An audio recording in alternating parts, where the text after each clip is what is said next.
Welcome to Doodlecation, where education meets imagination. Have you ever looked out at the rain and wondered, where does it actually come from? In the next few minutes, we'll break down the entire water cycle, step by step, and show how water travels all around our planet. It all starts with the sun. Its heat causes water from oceans, lakes, and even puddles to turn into water vapor, an invisible gas. This process is called evaporation, and it's the first step in the water cycle. As the water vapor rises higher into the sky, it cools down. Cooler temperatures cause the vapor to condense, turning back into tiny water droplets. This process is called condensation. Those droplets begin to group together in the atmosphere, forming clouds. The more droplets that gather, the larger and heavier the cloud becomes, until it's ready to release the water back to Earth. When clouds can't hold any more water, they release it in the form of precipitation. This can be rain, snow, sleet, or hail, depending on the air temperature.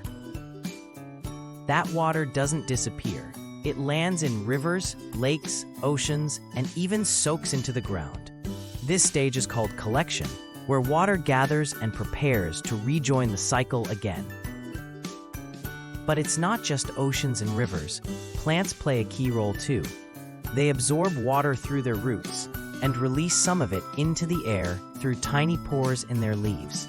That's called transpiration. Together, all these processes create a continuous, never-ending cycle, moving water through the environment in a powerful natural system. It keeps plants growing, fills rivers, and even gives us the rain we rely on. Let's go back over what we've learned. Water evaporates from the Earth's surface, rises and cools through condensation, then forms clouds. Once those clouds are full, precipitation brings water back down. It collects in rivers, oceans, or underground, and plants release some of it back into the air through transpiration. All of this keeps the water cycle in constant motion. Thanks for watching.